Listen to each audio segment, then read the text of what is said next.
Senhor, pra sempre proclamarei que o Senhor é bom.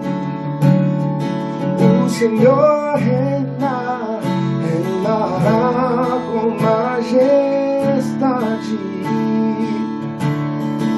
O Senhor reina em justiça e em verdade.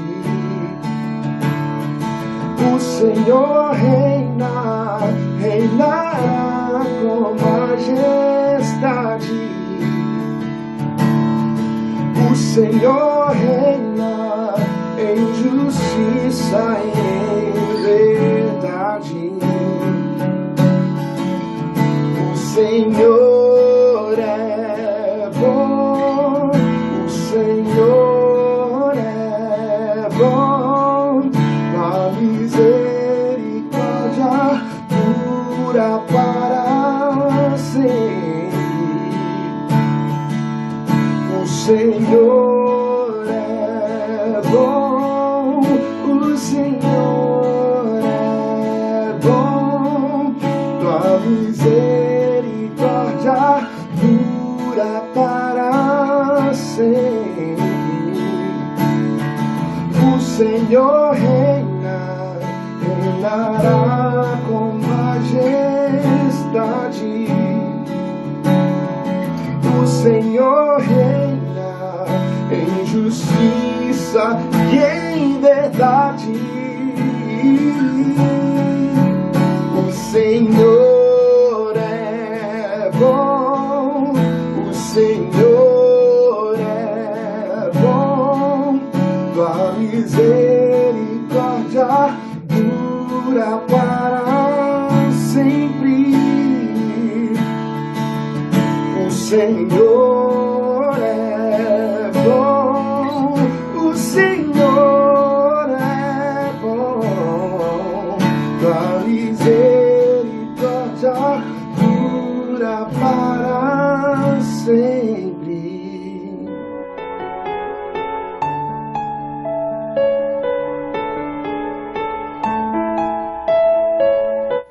Boa noite, igreja. A paz de nosso Senhor e Salvador Jesus Cristo. Na nossa jornada de Gênesis, hoje avançamos mais um pouco. Vamos para o capítulo 21. Leremos os versos de 1 a 8, que nos diz assim a Bíblia, que é a palavra do Senhor. E o Senhor visitou a Sara, como tinha dito, e fez o Senhor a Sara como tinha prometido. Concebeu Sara e deu a Abraão um filho na sua velhice, ao tempo determinado que Deus lhe tinha falado. E Abraão pôs no filho que lhe nascera, que Sara lhe dera, o nome de Isaque. E Abraão circuncidou seu filho Isaque quando era da idade de 8 dias, como Deus lhe tinha ordenado. E era Abraão da idade de 100 anos, quando lhe nasceu Isaque, seu filho.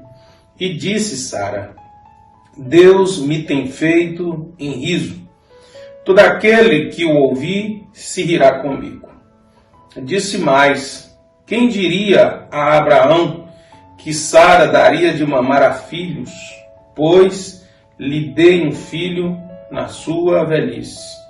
E cresceu um menino, e foi desmamado, e então Abraão fez um grande banquete no dia em que Isaque foi desmamado. Que Deus abençoe essa porção da sua palavra ao nosso coração nessa noite. Querido, quando nós lemos o capítulo até aqui, a impressão que nós temos é que tudo está terminando muito bem. A promessa está acontecendo, Abraão está tendo filho conforme Deus lhe havia prometido, com Sara. Uma festa linda e maravilhosa está acontecendo, está sendo promovida. Os versos 1 e 2 são enfáticos em dizer que o nascimento do filho da promessa, conforme a fidelidade da palavra de Deus, estava acontecendo. Os versos de 3 a 5 que acabei de ler, eles narram ações e reações de Abraão ao nascimento de Isaque. O verso 6 e 7, a alegria, a êxtase de Sara, toda a realização materna dela com Abraão. Mas o verso 8 nos diz que cresceu o menino, foi desmamado, e então Abraão fez um grande banquete no dia em que Isaque foi desmamado. Os arquivos nos ensinam que, naquela época, uma criança era desmamada perto dos 3, alguns dizem que podia mamar até os 4 anos de idade. O certo é que, quando esse período terminava, era celebrado uma grande festa, como uma honra para a mãe que cumpriu com seu papel. Uma alegria para o pai, porque a idade chamada de pré-infantil estava concluindo.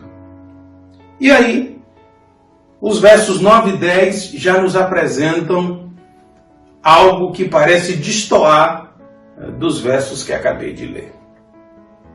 E viu Sara que o filho de Agar, a egípcia, o qual tinha dado a Abraão, zombava. E disse a Abraão: ponha fora esta serva e o seu filho, porque o filho desta serva não herdará com Isaque, meu filho. A festa está acontecendo e o texto nos diz que Ismael zomba na festa do desmame de Isaque. Ismael está com aproximadamente 17 anos. E o texto diz que houve uma zombaria naquela alegria, naquela festa toda. Precisamos ser fiéis aos originais. E nós sabemos que o termo usado como zombando na língua portuguesa, ele pode significar realmente zombaria, caçoando, expondo ao ridículo, mas também ele pode traduzir a palavra diversão, coisa de adolescente. O certo é que o comportamento de Ismael desencadeou uma reação contundente de Sara. Rua para os dois. Ela foi taxativa. Porém, no final do verso 10, diz assim: porque o filho desta serva não herdará com Isaque, meu filho. Querido, a expressão, aparentemente, ela revela um certo egoísmo. Porque Sara não diz nosso filho, Sara diz o meu filho. Ela não diz o seu filho com a serva, ele diz o filho desta serva agora. Mas o grande comentarista Harold Stigers, quando ele faz o comentário desse capítulo na sua coleção Comentários de Gênesis, na página 185, ele diz que provavelmente Sara estava se referindo a um código de ética baseado na lei de Hammurabi, chamado de Código de Hammurabi. E ele diz que a lei 171 do código dizia que quando os filhos de escravos não recebessem reconhecimento e nem herança, que no caso não era o único filho da casa, eles deveriam ser postos em liberdade. Então alguns dizem que na realidade o que Sara disse foi: ele não herde nada, eu prefiro que ele não herde nada e prefiro perdê-lo como servo, pode liberar ele. É claro que ele era filho de Abraão, havia toda uma contundência, mas isso é só algumas opiniões de autores. O fato é que Moisés, o escritor de Gênesis, ele é enfático em dizer que a atitude, a decisão de Sara não agradou a Abraão. O verso 11 do capítulo 21 nos diz: e pareceu esta palavra muito má aos olhos de Abraão, por causa de seu filho. Então a primeira coisa que nós entendemos é que aquilo não soou bem aos ouvidos, aquilo pareceu uma maldade da parte de Sara. Abraão sabia que as coisas não iam bem dentro de casa entre elas e que Sara muitas vezes já tinha expressado algum rancor, já tinha colocado ela para fora de casa uma vez. Então Abraão entendeu que aquilo podia ser reflexo de uma maldade contra a serva. E realmente isso é um pouco distante do que nós encontramos a respeito de Sara no Novo Testamento, lá em 1 Pedro, capítulo 3, versículo 6, diz assim: como Sara obedecia a Abraão, chamando-lhe Senhor, da qual vós sois filhas, fazendo o bem e não temendo nenhum espanto. Então observe que talvez você me perguntasse: ué, pregador, cadê a submissão dela? Cadê a autoridade de Abraão nessa hora? E eu te explico. Gênesis capítulo 21, versos de 12 a 13. Porém, Deus disse a Abraão: não te pareça mal aos teus olhos acerca do moço e acerca da tua serva. Não tome como maldade o pronunciamento de Sara nesse negócio. Não te pareça mal aos teus olhos acerca do moço e acerca da tua serva. Em tudo o que Sara te diz, ouve a sua voz, porque em Isaque será chamada a tua descendência. Mas também do filho desta serva farei uma nação, portanto é tua descendência. Deus está deixando claro que não era uma vingança de Sara, não era uma maldade de Sara, que Deus estava literalmente separando. Afinal de contas, Ismael representava um tropeço na fé do casal. E Deus diz: eu quero estabelecer um padrão, eu quero estabelecer uma linha de referência, e a linha de referência não pode haver divisão, precisa ser Isaque. O que eu aprendo aqui, querido? Aqui é Sara, a esposa. Aqui é Sara que já tinha errado com Abraão uma vez, induzido ele ao erro. Abraão está com medo de ser induzido ao erro de novo, afinal de contas, a gestação com Ismael não era propósito de Deus. Mas aí Deus vem a Abraão e diz para ele: não, é para fazer do jeito que Sara está falando. Querido, guarde isso no seu coração. Há momentos que alguém vai falar alguma coisa com você. Pode ser sua esposa, pode ser seu marido, pode ser seu pai, pode ser sua mãe, pode ser alguém da sua relação. E aquilo que ele dirá a você talvez contrarie as suas opções, contrarie a visão que você tem de alguma coisa. Pode gerar até suspeita. Não tome uma decisão. Espere Deus primeiro confirmar isso, porque talvez é instrumento na mão de Deus para te conduzir no caminho certo. Deus está dizendo para Abraão que a promessa está de pé. Abraão já tinha tentado convencer Deus, quando nós estudamos Gênesis capítulo 17, a realizar a promessa em Ismael. Sabemos que o menino está com 17 anos, que naturalmente houve uma construção de relacionamento, de afinidade, de laços entre Abraão e o seu filho Ismael. Quem não garante que haveria uma divisão de um coração paternalista, uma interferência? Quem não nos garante isso? E lembrando também que, assim, Ismael representa o abandono e o esforço, o abandono da promessa e da fé, o abandono na fé e na promessa que Deus fez, e, consequentemente, o esforço e o empenho humano em auxiliar Deus naquilo que é propósito dele. Ismael tinha essa marca na geração de Abraão, não tinha jeito. Segundo, Deus havia dito que Ismael seria um jumento bravo. Está lá em Gênesis capítulo 16, no verso 12, quando nós estudamos. Agora eu te pergunto, como é que um jumento bravo é criado dentro da cidade? Deus queria preparar uma geração, Deus pensou em tudo para dividir os povos e não haver disputas, porque Deus já tinha dado as terras para a descendência de Abraão e Isaac. Deus vai ensinar a descendência de Ismael a ocupar lugares hostis. E nós sabemos que os árabes dominam as regiões áridas de deserto hoje. Gênesis capítulo 21, verso 14. Então se levantou Abraão pela manhã, de madrugada, tomou pão, um odre de água e os deu a Agar, pondo-os sobre o seu ombro. Também lhe deu o menino e despediu-o. E ela partiu, andando errante no deserto de Berseba.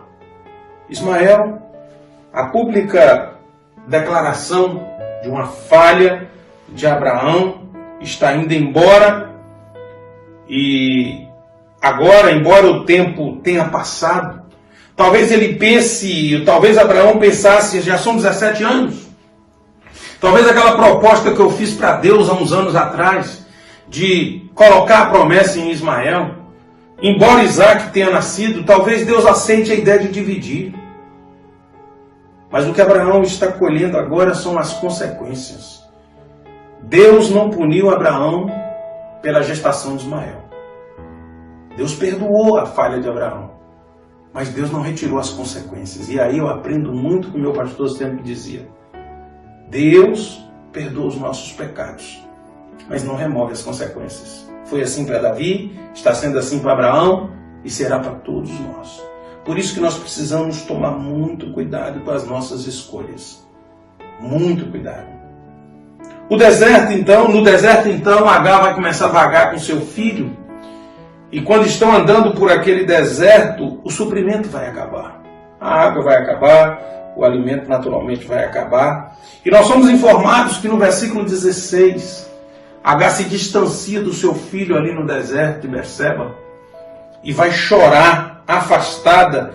E Moisés é claro em dizer que ela está chorando e dizendo para Deus que está chorando, afastada do seu filho, porque ela não quer ver seu filho morrendo.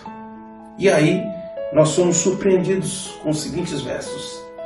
E ouviu Deus a voz do menino, e bradou o anjo de Deus a Agar desde os céus, e disse-lhe: que tens, Agar? Não temas, porque Deus ouviu a voz do menino desde o lugar onde está. Ergue-te, levanta o menino e pega-lhe pela mão, porque dele farei uma grande nação.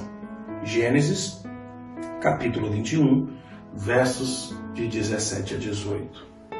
Se existia alguma dúvida, se existia algum sentimento de que ela tinha alguns direitos por ter tido esse filho com Abraão e que Sara havia tirado isso dela, essa dúvida é sanada agora.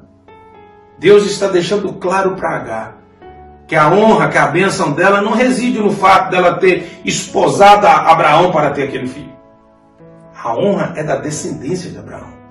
E que ela está debaixo da promessa. E que a única esperança que nós temos de alguma recompensa é por causa da promessa, da misericórdia de Deus e não pelos nossos feitos pessoais. Agar talvez se sentia no direito de ser abençoada por ter servido a Abraão no ajudar de Deus. E isso está sendo completamente retirado do seu coração. Ela está sendo desenganada. Mas olha, o mais interessante são os versos 19 a 21 agora do capítulo 21. E abriu-lhe Deus os olhos e viu um poço de água. Preste atenção que aqui não diz, e Deus cavou um poço para Agar. Aqui diz que Deus abriu os olhos, tinha um poço perto dela e ela não estava enxergando. E foi encher o odre de água e deu de beber ao menino. E era Deus com o menino, que cresceu, habitou no deserto e foi flecheiro. E habitou no deserto de Parã. E sua mãe tornou-lhe mulher da terra do Egito. Então veja bem que a vida de Agar seguiu. O problema de Agar agora está resolvido. E Deus está ensinando para Agar como é que ela deve caminhar agora. Agar estava tratada. Deus havia feito com que ela visse coisas que ela não estava enxergando. Primeiro, talvez por algum sentimento de desconstrução na relação com Sara. Talvez ela estivesse se sentindo esposa de Abraão. Segundo, ela estava diante de um poço morrendo de sede. Mas o lamento, o choro, o desespero não a permitiu ver. Agora Deus está abrindo o entendimento dessa mulher. E a narrativa nos mostra que a vida de Agar com seu filho seguiu e prosperou. Mas ainda falta algo acontecer. É mesmo, pastor? Sim. Vem comigo agora para os versos de 22 a 24. E aconteceu que naquele mesmo tempo que Abimeleque, com Ficol, príncipe do seu exército, falou com Abraão, dizendo: Deus é contigo em tudo o que fazes. Saudação maravilhosa. Agora, pois, jura-me aqui, por Deus, que não mentirás a mim, nem a meu filho, nem a meu neto, segundo a beneficência que te fiz, me farás a mim e à terra onde peregrinaste. E disse Abraão: eu jurarei. Querido, certamente esse foi um dos momentos difíceis na vida de Abraão. Esse é um dos momentos que, se fosse uma autobiografia e Moisés estivesse do lado escrevendo, ele poderia dizer: tem como tirar isso aí? Seria realmente bom escrever isso aí? Por que, pastor? Não estou entendendo. Querido, ele já havia mentido para Abimeleque. Você deve se lembrar lá do capítulo 20, no versículo 11, quando ele mentiu para Abimeleque que Sara era sua irmã. E disse a Abraão: porque eu dizia comigo, presta atenção, certamente não há temor de Deus neste lugar, não há ninguém que tema o Senhor, e eles me matarão por causa da minha mulher. E agora Abimeleque está indo até Abraão e está dizendo para ele que achou que na nação pagã não tinha ninguém que temia o Senhor, e está dizendo para ele, ou seja, Deus está usando o testemunho dos lábios de Abimeleque, que é ímpio, para ensinar algo a Abraão naquele erro que ele repetiu 2 vezes na sua vida. Primeiro, ele chega até Abraão e elogia Abraão, reconhecendo diante do seu capitão que Deus tinha um relacionamento todo especial com Abraão. Eu sei que você é um chegado de Deus. Eu sei que Deus tem um negócio com você. Eu sei que você e Deus têm uma amizade diferenciada. E que com esse Deus seu não se brinca. Armar uma guerra contra você é armar uma guerra contra o seu Deus. Porque seu Deus gosta e cuida de você. E antes que Abraão criasse asas, e antes que Abraão consertasse a túnica, e antes que ele dissesse: é verdade, eu sou o profeta do Senhor, olha o que ele vai dizer.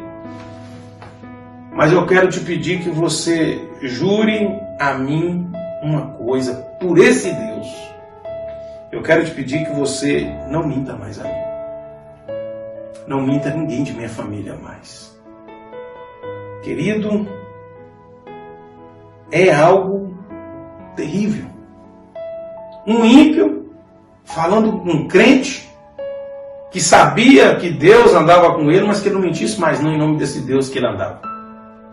Pensa num constrangimento. Pensa numa dificuldade. E aí, tão logo Abraão concorda com isso, ele apresenta uma queixa para Abimeleque. Verso 25. Abraão, porém, o verso 24 terminou com ele dizendo que jurava. Eu juro. Mas ele quis dar uma retórica no seu juramento. Eu juro, mas eu também tenho uma coisa para reclamar de você. Abraão, porém, repreendeu Abimeleque. Preste atenção, hein? Repreendeu Abimeleque por causa de um poço de água que os servos de Abimeleque haviam tomado à força. Ou seja, Abraão ainda está achando que, não, tudo bem, você está achando que eu sou crente, que eu minto e que eu não sou perfeito, eu vou te falar, você também não é um rei perfeito. Você me deu um poço e venceu o pessoal que tomou. Agora, olha a resposta de Abimeleque. Mas Abimeleque lhe respondeu, não sei quem fez isso, nunca me disseste nada e só fiquei sabendo disso hoje. Sabe o que Abimeleque está dizendo para ele? Moço, você está me acusando de uma coisa que eu não sei e que o amigo que eu dei terras, que tem porta aberta e livre acesso no palácio, não me disse nada. Querido, quando nós queremos consertar nossos erros, justificando que também estamos certos, nós corremos o risco de passar uma vergonha como Abraão passou. Nós precisamos ter humildade suficiente para entender que erramos e ponto final. Parar de querer dar justificativa. Deus claramente está mostrando que Abimeleque, um ímpio, reconhecia a situação de abençoado de Abraão diante de Deus e que nunca quis sua mulher, se soubesse que era sua mulher, se você não tivesse mentido, que nunca quis o poço, muito pelo contrário. Se ele tivesse dito que alguém tinha tomado o poço, ele mesmo tinha ido lá resolver isso.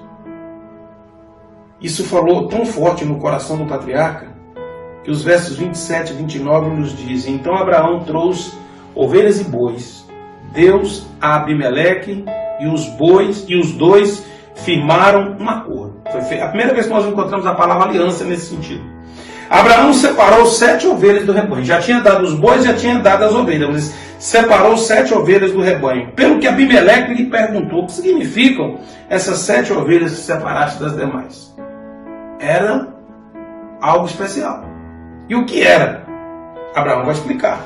Ele respondeu, aceita essas 7 ovelhas de minhas mãos como testemunho de que eu cavei este poço. Por isso, aquele lugar foi chamado Berseba, porque ali os dois fizeram um juramento. Curiosidades da língua, a palavra 7 no hebraico tem o mesmo som, tem a mesma, como é que eu diz, os mesmos encontros vocálicos, vamos assim dizer, a mesma fonética, o mesmo som de pronúncia da palavra jurar. Então aquele poço chamado de Berseba pode ser o poço do juramento ou o poço do 7. Abraão está erigindo um monumento em cima da primeira aliança que ele está fazendo com Abimeleque, a primeira aliança que ele está consolidando ali, naquele lugar, nas terras que Deus havia lhe prometido. Querido, o que nós aprendemos em todo esse capítulo? O que nós podemos resumir de aprendizado em tudo que nós vimos nessa noite? Quando Sara pede para expulsar Agar e Ismael, nós precisamos aprender que, embora tenhamos uma relação muito próxima um com o outro, nós não podemos suspeitar do outro só porque ele já errou conosco uma vez. Deus pode estar usando a boca dele para falar conosco, ainda que nós suponhamos ou venhamos a pensar que é maldade demais, é prejuízo.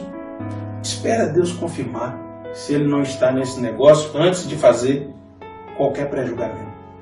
Uma segunda lição que eu aprendo quando Agar e Ismael então saem e vão para o deserto é que se você crê na promessa que Deus lhe fez, e Deus tinha feito a promessa para Agar, se você crê na promessa que Deus lhe fez, tenha fé.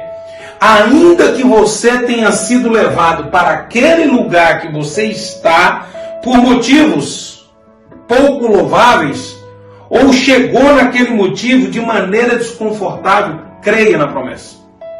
Porque senão, a salvação pode estar na sua frente e você não vai ver, como aquele poço estava na frente de Agar e não estava enxergando. Uma terceira coisa que eu aprendo ainda nessa noite, nesse texto, é no pedido de juramento de Abimeleque. Todos os planos de Abraão foram em vão. Mentir que a mulher era sua irmã, cobrar de Abimeleque por causa de um poço. Eu aprendo que a nossa fé deve descansar na aliança que nós temos com Deus. Porque um rei está garantindo para Abraão que não vai tomar o poço dele mais mediante uma aliança feita com 7 ovelhas. E Deus havia feito um pacto muito mais generoso e intenso com Abraão, e ele duvidou. E por último, esse juramento das 7 ovelhas, ele tem o objetivo de marcar, de consolidar, de deixar um legado de ensino para as próximas gerações. E aí, quando eu leio o verso 33 do capítulo 21 de Gênesis, e plantou um bosque em Berseba e invocou lá o nome do Senhor, Deus eterno. Aquela marca ficou para sempre na geração de Abraão. Querido, quando eu fui me casar, eu recebi algo que marcou minha vida. O meu sogro pegou uma aliança que ele tinha grossa na época e me entregou e disse: olha, essa aliança pode cortar no meio, serve para você e sua esposa, para minha filha casar com você. E a nossa aliança era fininha e nós mudamos para aquela aliança. Querido, meu sogro tem mais tempo de casado do que eu tenho de vida. E naquele dia ele me ensinou muito com aquele gesto dele. Nós precisamos aprender a viver dessa forma.